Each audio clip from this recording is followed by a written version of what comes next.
வணக்கம். இன்னைக்கு ஒரு முக்கியமான விஷயத்த பத்தி தான் இந்த வீடியோல பார்க்க போறோம். நம்ம அப்ளை பண்ற பேங்க் லோன்ஸ் வந்து எதனால ரிஜெக்ட் ஆகுது? என்னென்ன ரீசன்னால ரிஜெக்ட் பண்றாங்க? என்னென்ன ஃபேக்டர்ஸ்லாம் வந்து பேங்க்ல வந்து பார்க்குறாங்க அப்படின்ற பத்தி இந்த வீடியோல பார்க்க போறோம். ஸோ நம்ம பண்ற சின்ன சின்ன மிஸ்டேக்ஸ்லாம் வந்து தான் நம்ம பேங்க் லோன் வந்து ரிஜெக்ட் பண்ணுது. ஸோ அதெல்லாம் நம்ம ஈஸியா கிளியர் பண்ணிட்டு, நம்ம நீட்டா போய் பேங்க்ல அப்ளை பண்ணோம் அப்படின்னா, நமக்கு வந்து ரிஜெக்ஷனே ஆகாது. ஸோ இந்த வீடியோ ஃபுல்லா பாருங்க. உங்களுக்கு கண்டிப்பா யூஸ்ஃபுல்லா இருக்கும். ஃபர்ஸ்ட் ரீசன் வந்து நம்மளோட CIBIL score. So CIBIL score வந்து எப்போதுமே 750க்கு மேலே இருக்கணும். 750க்கு மேலே இருந்தால் ஈஸியாக வந்து நமக்கு வந்து லோன் அப்ரூவ் ஆயிடும். ஸோ 750 கீழே இருந்துச்சு அப்படின்னா கண்டிப்பாக லோன் அப்ரூவ் ஆகிறதுக்கு கொஞ்சம் கம்மி. 700 கீழே இருந்துச்சுன்னா கண்டிப்பாக லோன்ஸ் வந்து ரிஜெக்ட் ஆயிடும். மேஜராக நம்மளோட சிபில் ஸ்கோர் வந்து எதனால வந்து நமக்கு வந்து குறையுது அப்படின்னு பார்த்தீங்கன்னா, ஏதாவது மிஸ்டு பேமெண்ட், ஏதாவது செக் பவுன்ஸ் ஆகி இஎம்ஐ ஏதாவது பவுன்ஸ் பண்ணி கட்டியிருந்தீங்க அப்படின்னா அந்த மாதிரி ஆகும் லாஸ்ட் 6 மந்த்ல.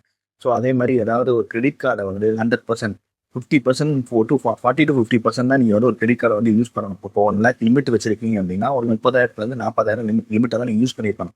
பட் ஆனால் நீங்கள் 80,000 90,000 லிமிட் யூஸ் பண்ணியிருந்தீங்கன்னா, ஸோ அதனால கூட அந்த சிபில் ஸ்கோர் வந்து உங்களுக்கு கம்மியாகும். ஏதாவது ஒரு லோன்ஸ் வந்து செட்டில்மெண்ட் போயிருப்பீங்க. எக்ஸாம்பிள் நிறைய பேர் வந்து நம்ம எஜுகேஷன் லோன்ஸ் வந்து வாங்கிட்டு இருக்கோம். அந்த லோன்ஸ்லாம் வந்து நம்ம செட்டில்மெண்ட் பண்ணுவோம், தள்ளுபடி ஆயிரும் அப்படின்ட்டு நம்ம கட்டாமல் வரணும். ஸோ அதெல்லாம் நம்ம வந்து சிபில் ஸ்கோரில் வந்து அஃபெக்ட் ஆகும். ஸோ இந்த மாதிரி லோன்ஸ் எல்லாம் வந்து செட்டில்மெண்ட் போகாதீங்க. என்ன அவுட்ஸ்டாண்டிங் இருக்கோ ஃபுல் பேமெண்ட்டை நீங்கள் வந்து பண்ணுறீங்க அப்படிங்கிறது நம்ம சிபில் ஸ்கோரை வந்து இம்ப்ரூவ் பண்ணும். இப்போ என்னென்ன வழிலாம் நாங்கள் சிபில் ஸ்கோரை இம்ப்ரூவ் பண்ணுறேன்னு நான் சொல்லிட்டேன். கரெக்ட் டைமுக்கு நீங்கள் பேமெண்ட் பண்ணீங்க அப்படின்னா இம்ப்ரூவ் ஆகும். ஆனால் வந்து உடனே இம்ப்ரூவ் ஆகுமா அப்படிங்கிறது கிடையாது. 3 மாதம் கண்டிப்பாக இருக்கும். 3 மாதத்துல தான் வந்து உங்களோட சிபில் ஸ்கோர் வந்து சேஞ்சஸ் வரும். இப்போ ஒரு 3 மாதம் கரெக்டாக பேமெண்ட் பண்ணிட்டு இருக்கீங்க அப்படின்னா அடுத்த 3 மாதத்துல வந்து உங்களோட சிபில் ஸ்கோர் வந்து அப்டேட் ஆகும். ஸோ எப்பவுமே 750க்கு மேலே மெயின்டைன் பண்ணுங்க. அதுதான் வந்து ஒரு குட் சிபில் ஸ்கோர் அப்படிங்கிற மாதிரி. ரெண்டாவது விஷயம் நம்மளோட இன்கம் ப்ரூஃப். ஸோ நம்ம ஒரு சேலரி வாங்குறோம் அப்படின்னு இல்லாட்டி நம்ம ஒரு ஐடி ஃபைல் பண்ணிட்டு இருக்கோம், பிஸ்னஸ் பண்ணுறோம் அப்படின்னா நம்மளோட இன்கம் ப்ரூஃப் வந்து நம்ம சப்மிட் பண்ணணும். இன்கம் ப்ரூஃப் சேலரி பர்சனுக்கு என்ன இருக்கும்னு பார்த்தீங்கன்னா பே ஸ்லிப் அந்த மாதிரி இருக்கும். ஸோ அந்த பே ஸ்லிப் வந்து நம்ம 6 மாதம் லாஸ்ட் 6 மாதம் கேட்பாங்க, லாஸ்ட் 6 மாதம் பேங்க் ஸ்டேட்மெண்ட் கேட்பாங்க. ஸோ அதை நம்ம ப்ராப்பராக சப்மிட் பண்ணியிருந்தோம் அப்படின்னா நம்ம பேங்க்ல வந்து நம்மளோட சேலரி கிரெடிட் ஆகுது அப்படின்னா ஈஸியாக வந்து லோன் அப்ரூவல் ஆகிறது. ஸோ கையில் வாங்குறீங்க சேலரி, அதை நான் போய் பேங்க்ல டெபாசிட் பண்ணுறேன் அப்படின்னா அதை வந்து பேங்க் அக்செப்ட் பண்ணாது.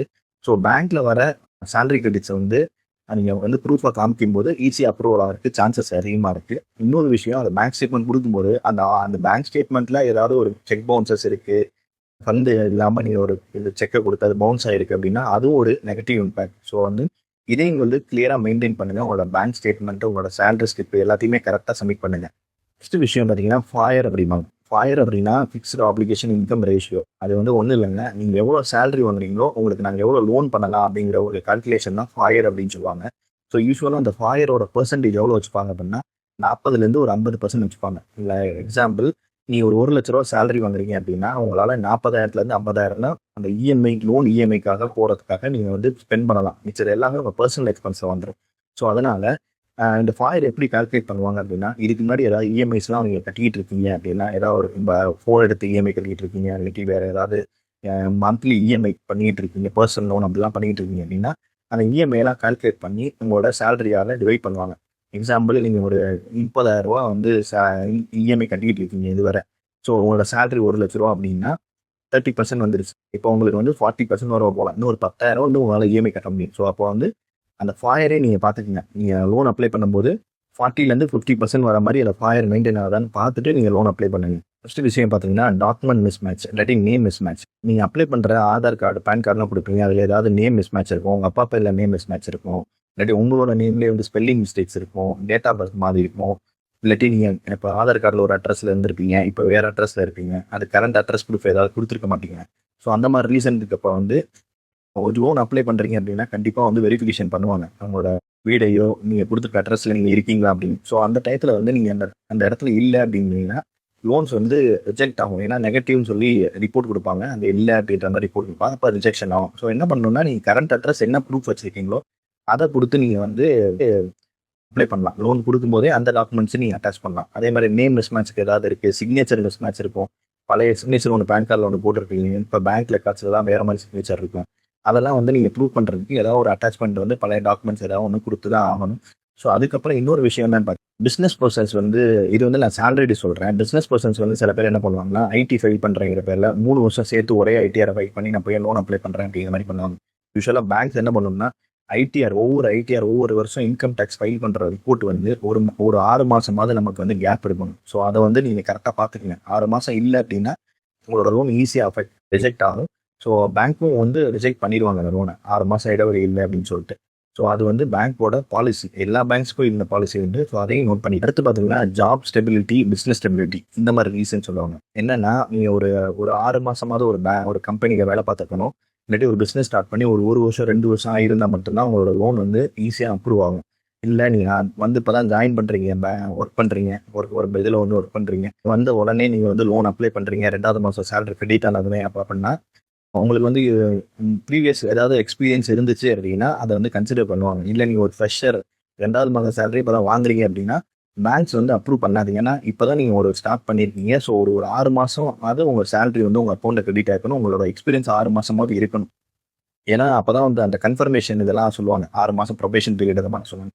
ஒரு கம்பெனியில் நீங்கள் 6 மாதம் வேலை பார்த்தீங்கன்னா தான் உங்களுக்கு அந்த கன்ஃபர்மேஷன் கிடைக்கும். ஸோ அதனால தான் வந்து பேங்க்ஸ் வந்து 2 மாதம் 3 மாதம் சேலரி வாங்கி நம்ம அதை வந்து அப்ளை பண்ணுறோம் அப்படின்னா ரிஜெக்ட் ஆகிறதுக்கு மேஜர் ரீசன் இருக்குது. அதே மாதிரி பிஸ்னஸ் ஸ்டெபிலிட்டி வந்து ஒரு 2 வருஷமாவது உங்களோட பிஸ்னஸ் ரன் பண்ணிட்டு வந்துட்டு நீங்கள் போய் லோன் அப்ளை பண்ணீங்கன்னா தான் உங்களோட பிஸ்னஸ் ரன்னிங் கல்ச்சரை பார்த்துட்டு எப்படி உங்களோட பிஸ்னஸ் இருக்குது, எப்படி ரன் ஆகிட்டு இருக்கு, பாசிட்டிவாக இருக்கா, ப்ராஃபிட்டாக இருக்கா அப்படிங்கிறத வந்து அவங்களால செக் பண்ண முடியும். ஸோ வந்து இந்த ஸ்டெபிலிட்டி வந்து ரொம்ப முக்கியம். அதே மாதிரி இன்னொரு பெரிய ரீசன் என்னன்னா மல்டிபிள் என்கொயரிஸ். அதாவது இப்போ ஒரு லோன் அப்ளை பண்ண போறீங்கன்னா 2-3 பேங்க்ல அப்ளை பண்ணி வச்சிருப்பீங்க. ஸோ இந்த பேங்க்லேயும் நீங்கள் டாக்குமெண்ட் கொடுத்துருப்பீங்க, இன்னொரு பேங்க்லேயும் கொடுத்துருப்பீங்க. ஸோ 2 பேருமே சிபில் ரன் பண்ணுவாங்க. சேம் டைம் ரன் பண்ணும்போது உங்களோட என்கொயரிஸ் வந்து சிபில் ரிப்போர்ட் பார்த்தீங்கன்னா நீங்கள் என்னென்ன பேங்க்ல எங்கெங்கே கொடுத்து உங்களோட ஆதார் கார்டையும் பேன் கார்டையும் கொடுத்து சிபில் என்கொயரி பண்ணீங்க எல்லாமே வரும். ஸோ என்ன நினைப்பாங்க, ஒரு 6 மாதத்தில் வந்து ஒரு 10 பேங்க்ல நீங்கள் என்கொயரி பண்ணியிருப்பீங்க அப்படின்னா ஒரு ஃபினான்ஷியல் கிரன்ச்சில், அதாவது உங்களுக்கு பண தேவை அதிகமாக இருக்குது, ஏதோ ஒரு சிச்சுவேஷன் இருக்கீங்க. ஸோ அதனால தான் நீங்கள் வந்து ரொம்ப லோன் அப்ளை பண்ணுறதுக்கு ரொம்ப இதாக இருக்கீங்க அப்படின்ற மாதிரி இது பண்ணுவாங்க. ஸோ எப்போதும் ஒரு பேங்க்ல அப்ளை பண்ணுறீங்கன்னா அந்த பேங்க் கூட வச்சுக்கோங்க. மற்ற பேங்க்ஸில் வந்து கொடுக்காதீங்க. டேட்டா பண்ணுறதுக்காக நீங்கள் வந்து நிறைய பேர் என்ன பண்ணுறாங்கன்னா 2-3 பேங்க் அப்ளை பண்ணுவோம், எது கம்மியாக வருதோ அதை எடுத்துக்கோன்றவாங்க. அது தப்பான விஷயம். முன்னாடியே அப்ளை பண்ணும்போது முன்னாடியே நீங்கள் செக் பண்ணிக்கங்க. எந்த பேங்க்ல வந்து நமக்கு டேட்டா பண்ணுறது கம்மியாக கிடைக்குன்னா அந்த பேங்க்ல அப்ளை பண்ணுங்க. ஸோ மல்டிபிள் சிபில் என்கொயரிஸ், அதாவது அந்த லோன் என்கொயரிஸ் இருந்தாலும் லோன் ரிஜெக்ட் ஆகிறதுக்கு நிறைய ரீசன் இருக்குது. நிறைய பேர் இப்போ இந்த ஆப்பெல்லாம் யூஸ் பண்ணிட்டு ஆப் சிபில் ஸ்கோர் செக் பண்ணுறது, அதை பண்ணுறது, இது பண்ணுறது விளாண்டுருக்கீங்க. இந்த மாதிரி விஷயம் பண்ணாதீங்க. சிபில் ஸ்கோர் வந்து ஆப்பில் செக் பண்ணுறதுனால சிபில் ஸ்கோர் கம்மி ஆகும் அப்படின்னா கண்டிப்பாக ஆகும். இல்லை ரொம்ப இம்பாக்ட் ஆகாது. அதுவும் ஒரு ரீசன் உங்களோட சிபில் ஸ்கோரிங். ஸோ இதெல்லாம் தான் ரீசன்ஸ். ஸோ ஃபைனலாக உங்கள் லோன் அப்ரூவ் ஆகிறதுக்கு என்னென்ன விஷயம் பார்க்கணும் அப்படின்னா முதல் விஷயம் சிபில் ஸ்கோரை 750க்கு மேலே வச்சுக்கோங்க. அதே மாதிரி உங்களோட இன்கம் ப்ரூஃபை வந்து கரெக்டாக சப்மிட் பண்ணுங்கள். ஜாப் ஸ்டெபிலிட்டி கரெக்டாக வச்சுக்கோங்க. டக்குன்னு ஒரு 6 மாதம் ஒர்க் பண்ணிட்டு உடனே இது பண்ணுறது அப்படின்னா 6 மந்த்ஸ் மேலே ஒர்க் பண்ணிட்டு ஒரு பர்சனல் லோனோ எந்த ஒரு லோனோ அப்ளை பண்ணுங்க. பிஸ்னஸ் பண்ணுறதா இருக்கட்டும் ஒரு 1 இயர் 2 இயர்ஸ்க்கு அப்புறம் ஒரு நல்ல ஒரு க்ரோத்தை காமிச்சிட்டு நீங்கள் வந்து சிபில் லோன் அப்ளை பண்ணுங்க. அது உங்களுக்கு ஈஸியாக அப்ரூவ். 4வது விஷயம் டாக்குமெண்ட் மிஸ்மேட்ச். நான் சொன்ன மாதிரி ஆதாரில் இதில் ஒரு அட்ரஸ் ப்ரூஃப் தப்பாக இருக்கும், நேம் தப்பாக இருக்கும், டேட் ஆஃப் பர்த் தப்பாக இருக்கும். இதெல்லாம் கிளியர் பண்ணிவிட்டு அப்ளை பண்ணுங்கள். அதாவது விஷயம் அந்த நான் சொன்ன என்கொயரிஸ் ஒரு 10 என்கொயரி 15 என்கொயரிலாம் எந்த ஆப்லையும் யூஸ் பண்ணி எந்த இதுலையுமே சிபில் ஸ்கோர் பார்க்காதீங்க, செக் பண்ணாதீங்க. அது ஒரு என்ட்ரி மாதிரி கனெக்ட் ஆயிரும். அது வந்து உங்களுக்கு வந்து உங்கள் மேலே ஒரு பேட் இம்ப்ரெஷன் கிரியேட் ஆகும். ஸோ அதையும் பண்ணிடாதீங்க.